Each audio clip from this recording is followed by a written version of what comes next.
B. Collins. Peter B. Collins, news and comment. It's Friday, July 20th, 2018. Birthday greetings to my brother Gus. And I want to dedicate this podcast to the memory of Bruce Bellingham. I'll be attending a memorial for the former news writer and newspaper columnist here in San Francisco later today. Oh, Lordy, Lordy, Lordy, there are tapes. I have to give credit to BuzzFeed for that headline today, channeling James Comey, because the tapes were recorded by Michael Cohen, the one-time lawyer for Donald Trump who said he'd take a bullet for the hat hair. And what we're learning is that Cohen secretly recorded a conversation with Trump just 2 months before the presidential election in which they discussed payments to the former Playboy model who said she was Trump's mistress for about a year, right after Melania gave birth to Barron. The soap opera continues. And Americans, they love salacious tidbits like this. We now know that the FBI sees that and other recordings from Cohen's office, and that's why Trump went ballistic about the attorney-client privilege. And in this case, it does appear that the conversation was between an attorney and a client working on a sordid legal matter. I'm sure that's going to be litigated, but the information has been leaked, and this, of course, presents just another challenge for Trump, trying to wriggle his way out of the lies that he has laid out time and time again. So the details are, we're told by the New York Times, that the men discussed a payment from Trump to Karen McDougal, hush money, to try to keep her quiet, at least until after the election. And the critical part here is that it becomes an in-kind campaign contribution. Now, Rudy 9/11 Giuliani, the gunslinger attorney for Trump, working as a volunteer, by the way, he said the payment that they discussed was never made. They let the National Enquirer catch and kill McDougal's story for $150,000. So this is just more evidence that you and I are not shocked or surprised by. But it begs the question again and again. How does Trump remain supported by these evangelicals who believe that he's going to end abortion in this country, and they're willing to trade that off for the revelations of a guy who has no moral center, who doesn't know the truth, and who's willing to say anything, even to say something different than he said just 5 minutes ago? And so this is another situation where Trump's been caught in a lie. And the question is, do people care about it? Will it cause any of his supporters to peel off, and will it impact the midterm elections this November? There's also news about the latest communications director at the White House, the new Mooch, Scaramucci I'm referring to. He, of course, is Bill Shine, the former co-president of Fox News, good friend of Sean Hannity. And he was hired just this month. And he gets to deal with this sex scandal, but he's pretty good at that. He used Rupert Murdoch's money to pay off a lot of people who had accused Roger Ailes and good old Bill O'Reilly of sexual harassment and other bad behavior. Bill Shine is now at the White House. We learned that he was called before a grand jury last year. He didn't actually testify. Instead, he voluntarily gave an interview with prosecutors from the U.S. Attorney's Office in Lower Manhattan. He's never been charged, but he does carry that baggage. So yesterday, after this whole week, where the Democrats have successfully colluded with the media to frame the false choice for Trump, based on his rambling comments in Helsinki, side by side with his bromance partner, Vlad Putin. And they're telling him, Trump, you got to choose. You believe Putin or you believe the CIA. And with all of the hubbub that created this week, Trump doubled down. And despite all these accusations that, he's engaged in unholy conversations with Putin and we need to depose the translator, that's a ridiculous idea. Well, Trump surprised everybody yesterday by announcing that he has invited his buddy Vlad to come to the White House this fall. And there is this priceless scene where Andrea Mitchell, who of course is married to the former chairman of the Federal Reserve, Alan Greenspan, is very much an inside power player. They're at the Aspen Institute, this annual gathering of the powerful. And Dan Coates, former Indiana senator, Trump's director of national intelligence, he is being interviewed by Mitchell when she gets a note announcing that Trump has invited Putin to come to the White House this fall. And Coates, he couldn't believe it. He said, "Say that again?" Then he kind of winced and said, "Okay." And he said, "That's going to be special."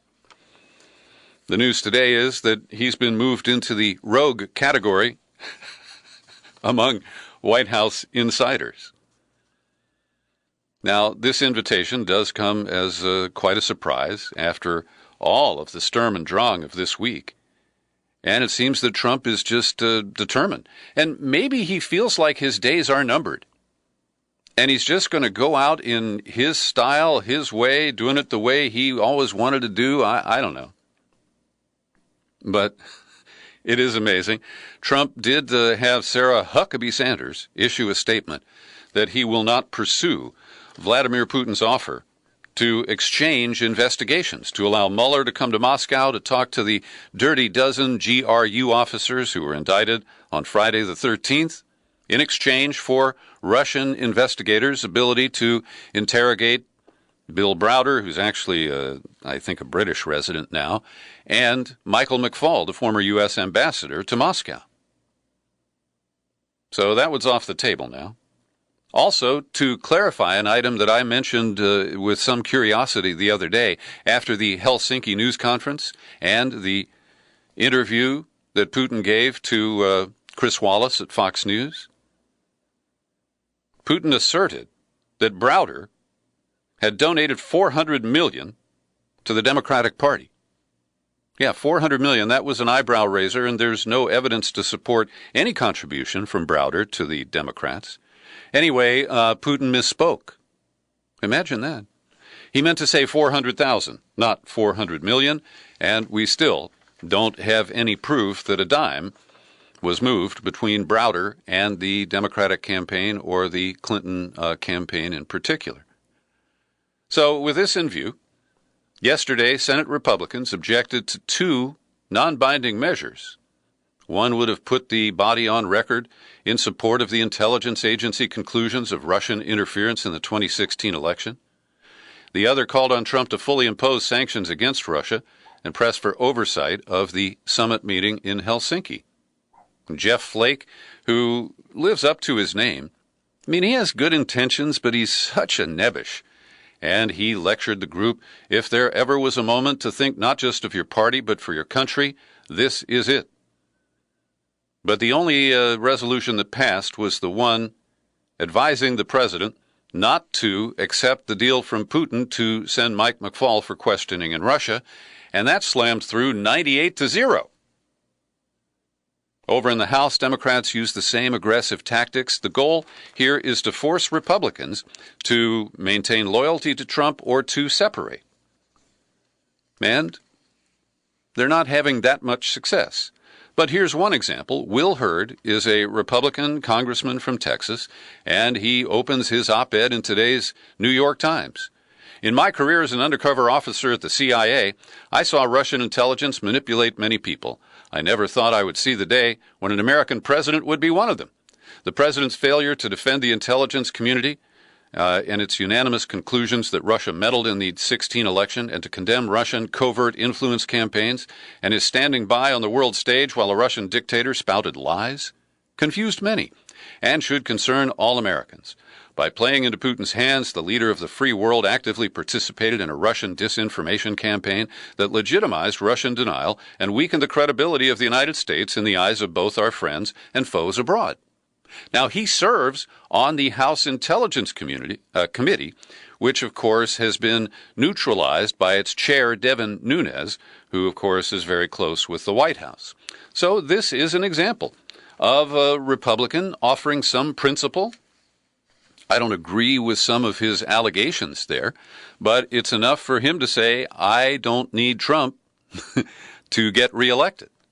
And this is the calculus that I think Democrats are trying to force on Republicans, and it may be successful. It could help separate more Republicans from Trump, and that could change the outcome of the November election. I've got some stats from the Washington Post, which can encourage Democrats about carrying or winning back the Senate this year.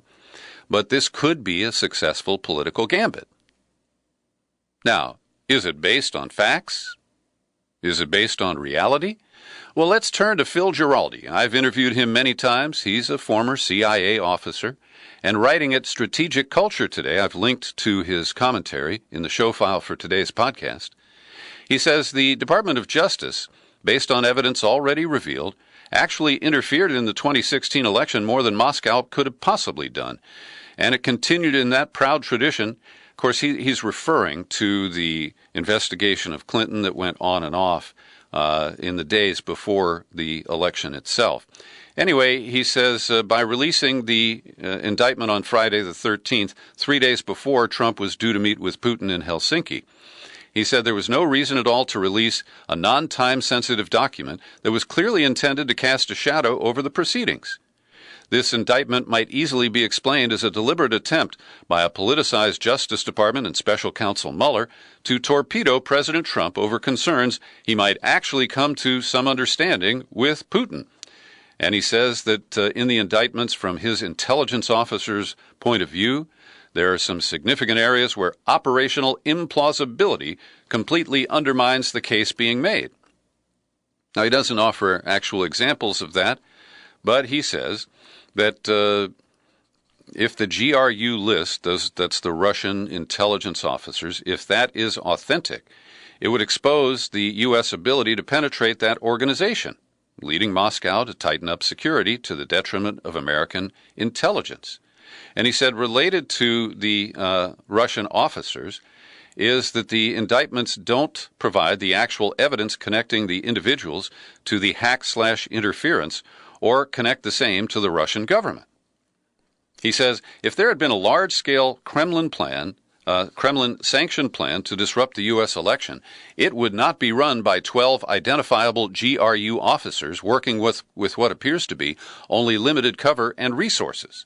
If the objective were truly to undermine American democracy, a task that is already being undertaken very ably by Republicans and Democrats, hundreds of officers would be involved, all working under deep cover, operating securely out of dispersed sites, and no one involved would be using computers connected to networks that could be penetrated to enable personal identification or discovery of the source of the activity. Everyone would be working in alias or standalone machines, and the transmission of information would be done using cutouts to break any chain of custody. So, says Phil Giraldi, the idea that the U.S. government identified 12 culprits who were responsible for trying to overthrow American democracy is by any measure ludicrous, if indeed there was a major plan to disrupt the election at all. The indictment is little more than a political document seeking to undermine any effort by Trump to establish rapprochement with Putin. And here is a very interesting report in the Washington Post. We've talked a little bit that one of the original subjects of Mueller indictments, the company that contracted with the Internet Research Agency in St. Petersburg, Russia, and that company is called Concord Management. Well, they are challenging the indictment and fighting hard in court in Washington. And they are using decisions written by the newly nominated Supreme Court, he's not a justice yet, but would-be Justice Brett Kavanaugh. Because Kavanaugh has written rulings that say that foreign nationals can play a role in U.S. elections.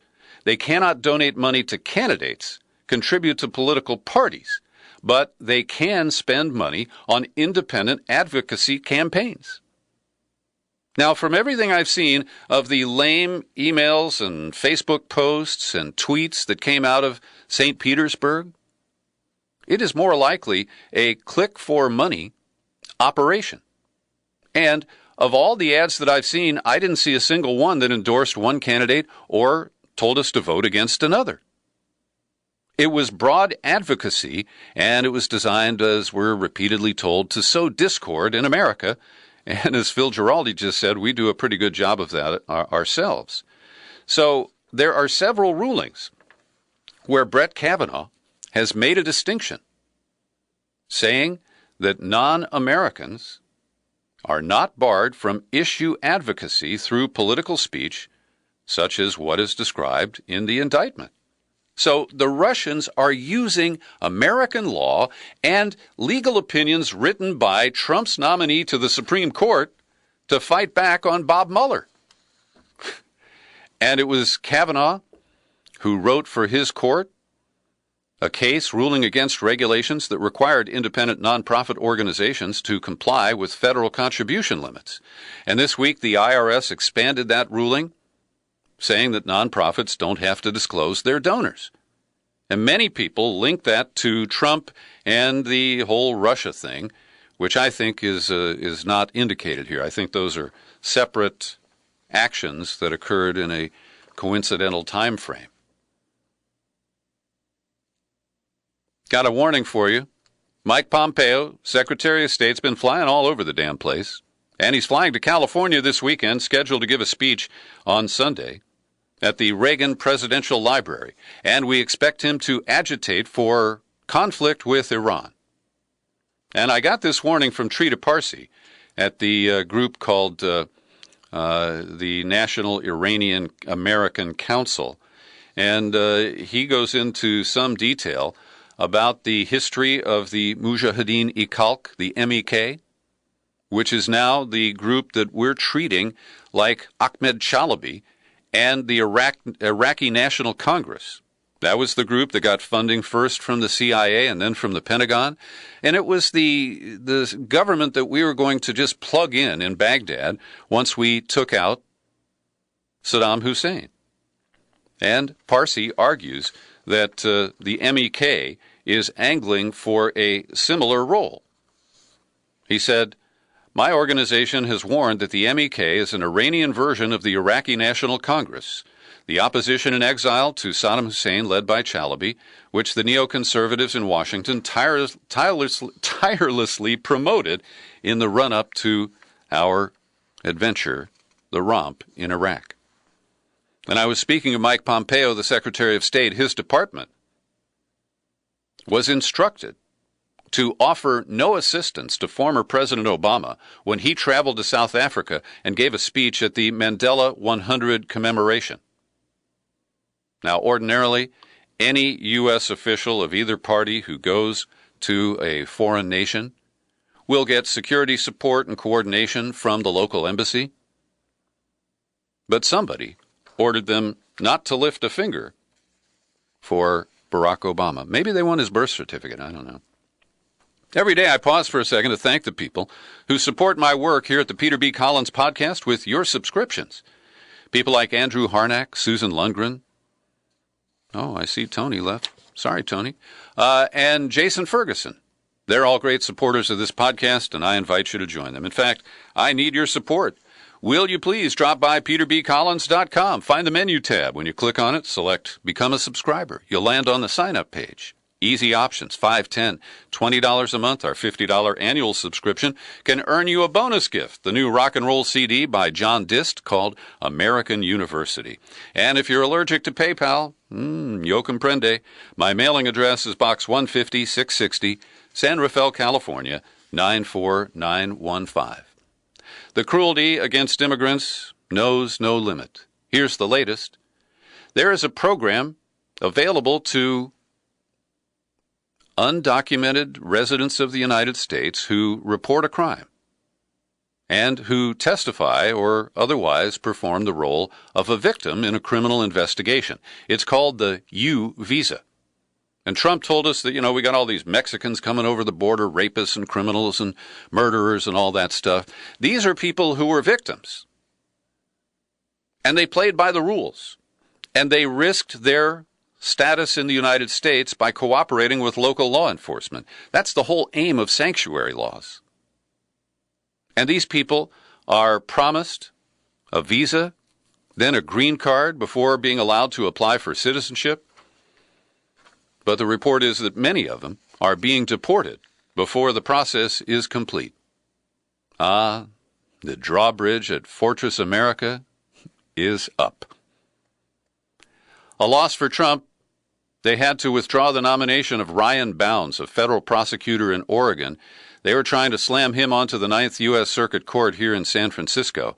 And he's a raving conservative who has a history of racist writings. He was opposed by both senators of Oregon, but Mitch McConnell ignored that long-standing practice in the Senate. And it took Tim Scott, the only African-American and Republican in the Senate, well, the only black Republican, you get it, he stood up and said, nah, I'm not going for this guy. And then Marco Rubio said, me too. And that's good news. Here's some more good news. I teased this a little earlier this week, that the FCC changed many of its rules, trying to grease the path for the merger of Sinclair Broadcast with Tribune Media's TV group, a $3.5 billion deal that would have allowed Sinclair to put its poisonous right-wing propaganda into 7 out of 10 households across the country. And I told you about Ajit Pai, the FCC chair who greased the way by changing the rules. I won't go into the arcane details. But now it appears the deal may crater. Either side can walk away by August 8th if Sinclair can't close, and right now they can't close because Ajit Pai has referred the matter to an administrative law judge. That'll slow walk it for, 18 months to 2 years, so effectively it appears that the merger is off. And I, for one, am very glad to see that. I mentioned a little earlier that the Washington Post, Amber Phillips in the Fix, that's an analytical section of the paper, they have run an analysis and say that if the Democrats have near-perfect performance in the midterm elections, they may regain the Senate by as many as 3 seats. They look at Tennessee, where Phil Bredesen is poised to beat Marsha Blackburn, Wisconsin, where, Tammy Baldwin is awaiting the selection of her opponent in a primary, I think that's in early August. In Montana, John Tester, who's a pretty moderate guy, but he has survived the tweeting attacks from Trump over his exposure of Trump's drunken nominee to run the Veterans Administration. And West Virginia, Joe Manchin is almost a Republican, but he seems to be in pretty good shape there. Bill Nelson in Florida is trying to hang on as Rick Scott spends tens of millions of dollars to try to take that seat for the Republicans. In Arizona, Jeff Flake, the aforementioned, is retiring, and it's Kirsten, K-Y-R-S-T-E-N, Sinema, is trending pretty well according to the current polling. Also, Heidi Heitkamp, who will be voting for Brett Kavanaugh, I'll bet on it right now. She's from North Dakota, and she has a set challenger, the only congressman from the state, a Republican, Kevin Cramer. And then we got Claire McCaskill. I don't know why she is vulnerable in Missouri. She's a real centrist, hog middle-of-the-road kind of person. And because of the Governor Eric Greitens, who was just ditched over his sex scandal, it appears the Republicans are once again lagging. In Indiana, Joe Donnelly, of course, votes with the Republicans whenever he can, hoping to save his sorry ass. And Jackie Rosen is touted as likely to take on and perhaps beat Dean Heller for the Senate seat from Nevada. They describe Heller as the most vulnerable senator of either party right now. I want to thank listener Jason Spitzer, who tipped me to an article in the the Los Angeles Times last week, a column by Michael Hiltzik, where he profiles a new whistleblower support organization that was just started right here in San Francisco. There was no news about it in the local paper here. It's been founded by a guy who made a bundle of money selling a website called News Republic to a Chinese company for $57 million. This guy's name is Gilles Raymond, and he has dumped $300,000 in seed money into what's called the Signals Network. It's designed to help whistleblowers find legal help, PR representation, work to build secure communication systems, and provide temporary housing to shield a whistleblower from harassment and threats. Just don't pick a hotel room in Hong Kong, guys, okay? So, Jason, thanks for the tip here. I'm going to check this out, and maybe we'll try to line up an interview with Gilles Raymond about the Signals Network. As you may know, I am a former Catholic, and I remain deeply offended at the rank hypocrisy of the fraternity of priests, bishops, and cardinals who have presided over a criminal cover-up of sex crimes.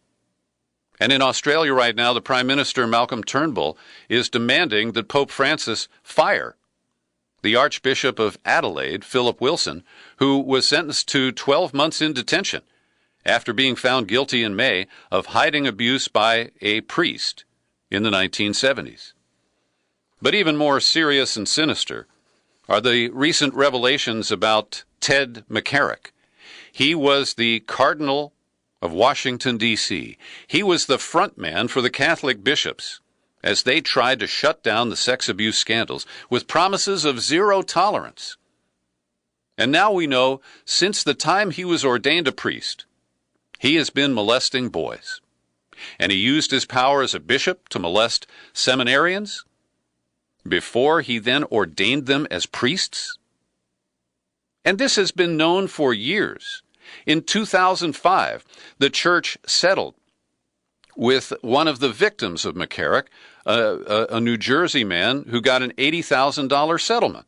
Another former seminarian in 2007 got a $100,000 settlement. That is hush money. That's the same as Trump and Cohen trying to keep the Playboy Playmate silent. And these are the men who hold themselves up as the shepherds of the flock of Jesus. Trump's war on trade, the tariffs, are really hitting hard, and his base, his voters, are starting to squirm. Take a look at Spartanburg, South Carolina, where BMW has its biggest assembly plant in the world. And 20 years ago, South Carolina was on its knees as the rag trade had deserted to lower-cost production countries. And this plant in Spartanburg is now the largest exporter of cars made in the United States, turning the port of Charleston into a hub for global trade. And that's at risk because Trump thinks those cars are made in Germany. And he doesn't appear to know that we're exporting German-branded cars that are made in America from Spartanburg. One of the members of the county council who helped bring in BMW said, "The company Save Spartanburg transformed South Carolina into a manufacturing mecca. When you mess with the golden goose, you're messing with me." But will this translate into any kind of spine by the Congress? Will they put in any kind of limits on Trump's false claim that national security requires him to impose these tariffs? And it is forcing our allies into stronger relationships with our perceived adversaries. And Pepe Escobar told us about this in our most recent conversation right after the Singapore summit. If you haven't listened, it's freely available now at peterbcollins.com, and I highly recommend it, because he shows how, while Trump is isolating the United States and taking potshots at our allies, China, Russia, India are moving in. And so, while Trump was in Helsinki, in Beijing, the leaders of the European Union and China held a long-scheduled meeting and announced a joint declaration, a common commitment to keep the international trade regime going. And I want to note that the PBS NewsHour had a remarkably aggressive report on Trump's Secretary of Commerce, Wilbur Ross, who has failed to divest his millions, if not billions, in holdings, including holdings in a company called Greenbrier, which owns shares in a shipbuilding company in China. Wilbur Ross, the front man for our negotiations with China, is vulnerable because he's got business interests in China. And the NewsHour showed that he held a meeting with the chair of the Greenbrier Company and his own personal secretary, who, like Wilbur, owns shares in the Greenbrier Company. It's corruption, and it's highly visible, right in front of our noses. That Ninth Circuit Court that Ryan Bounds will not be appointed to ruled this week that Trump's latest effort to ban transgender persons from serving in the military is on hold. A series of federal courts has blocked Trump from implementing the policy, and this is the latest effort. The court rejected the government's attempt to upend the status quo, as well as the lives of transgender people serving and seeking to serve our country. Here in California, voters were going to be treated to an opportunity to vote in November and offer an opinion about whether California should be divided into 3 separate states. And I saw a lot of really emotional reaction to this. The truth is that the ballot measure could not achieve that goal. It was really simply a statement of sentiment. And Tim Draper, the Silicon Valley millionaire who is making his second attempt, had a big setback when the state Supreme Court decided to pull Proposition 9 from the November ballot, saying significant questions remain regarding the proposition's validity. And there is the issue that you just can't decide to split into 3 states without essentially killing the existing Constitution. And, of course, you have to apply to Congress to be admitted as a new state. So any process would take years, but I find it interesting that people reacted so emotionally to it. A couple of quickies here. Great news from the valve turners. The Minnesota Supreme Court has denied the state's petition for review, and the valve turners will go to trial able to use the necessity defense. That will occur in October. And finally today, an inspired post on Facebook attributed to someone I don't know named Amir Amini. I'm going to read it without comment. Awesome. America has finally charged the 12 Russian hackers responsible for the most catastrophic, most humiliating presidential campaign in the history of mankind. I hope they all get life sentences for forcing Hillary and the DNC to rig their own primaries and for physically stopping Hillary from campaigning in Michigan, Wisconsin, and Pennsylvania. The way these 12 Russian hackers made Hillary cheat and insult millions of her own voters before forcing her to chase after moderate Republicans, the evil strategy behind forcing Hillary to appear as the most out-of-touch corporate-funded establishment hack and Wall Street warmonger with absolutely no desire to change anything in an election against a populist is unforgivable. I can still remember the days before these 12 Russian hackers ruined this great nation by hacking into Hillary's brain to make her lose against a deranged clown.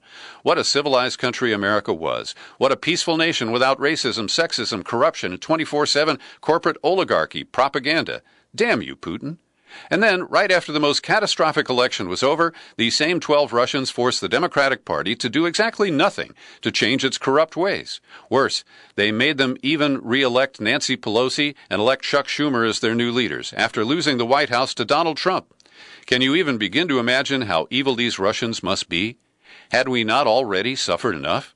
And don't even get me started on how these 12 Russians ruined America's two-party democracy by installing superdelegates, creating Citizens United and super PACs, and forcing gerrymandering on us. But these bloody communists are going to pay for their crimes now. Thanks for listening to my daily news and comment podcast. I invite you to share it with absolutely everyone. You'll find it on YouTube. And I remain your humble host, Peter B. Collins. Happy trails to you until we meet again. Happy trails.